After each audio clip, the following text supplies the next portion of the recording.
इंद्रियां हैं, ये अहम है, ये केवल गुरुदेव से ही वश में आता है, दूसरी जगह नहीं आता। क्यों?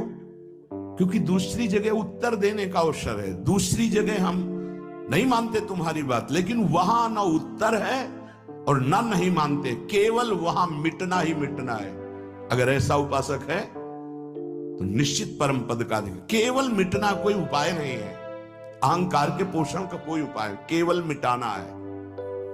रो लो, चिल्ला लो, जो तुम्हें करना है कर लो, आना तुम्हें इसी मार्ग में पड़ेगा, दूसरा कोई रास्ता नहीं। बलिहारी घेर करके नष्ट कर देते हैं हमारे मन की मनमानी को, हमारे अहंकार को। इसलिए जीवन में प्रगट में जिनके जीवन में संत हैं और वो स्वीकार करते हैं उनका अनुशासन, उन्हीं का जीवन प्रकाशित होता है, पक्का समझ लेना। दूसरा,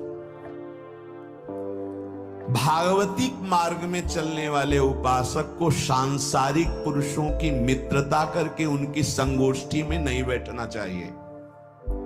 इस बात को बहुत अच्छे से समझ लो। सांसारिक पुरुषों की जो वृत्तियां होती हैं उनमें बड़ा आकर्षण होता है भोगों का, प्रपंच का। जो साधक भ्रमणशील हैं, अगर वो गृहस्थों के यहां जाकर उनकी सैयाओं पर सोते हैं तो उनकी दुर्दशा क्या होती है चित्त की, वो खुद अनुभव करके देख ले। आज तो शास्त्रीय पद्धति को समझा ही नहीं जा रहा। जब बड़े बड़े सुभट गंगा किनारे त्याग वैराग्य ज्ञान के मिले ना, तो आगे का रास्ता खुलता चला गया। अब वेलापंथी का टाइम गया, अगोड़ा पे जा, न्यू ईयर प्लान्स के लिए होटल्स पे पैसे बचा। सांसारिक पुरुषों के समुदाय में बैठना था। वो तुम्हें भगवान कहेंगे, ईश्वर कहेंगे, अवतार कहेंगे, उनको कुछ ज्ञान नहीं।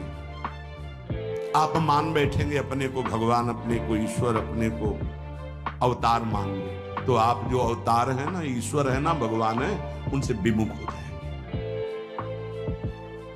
यहां जो भी अवतरित हुए हैं भगवत पार्षद, वो सदैव दैन्य ही रहे हैं। आप देख लीजिए, उच्च कोटि के महापुरुष चाहे जितनी ऊंचाई पर चढ़े हो, सदैव भगवान की ही स्थापना की है, भगवान के नाम की, रूप की, लीला की, धाम की, भगवत महिमा की स्थापना की है, अपनी नहीं, अपने पार्थिव शरीर की नहीं।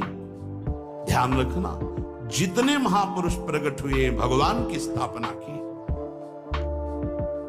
अगर हम संसारिक पुरुषों का संग करेंगे तो कई तरह से हानि हो जाएगी।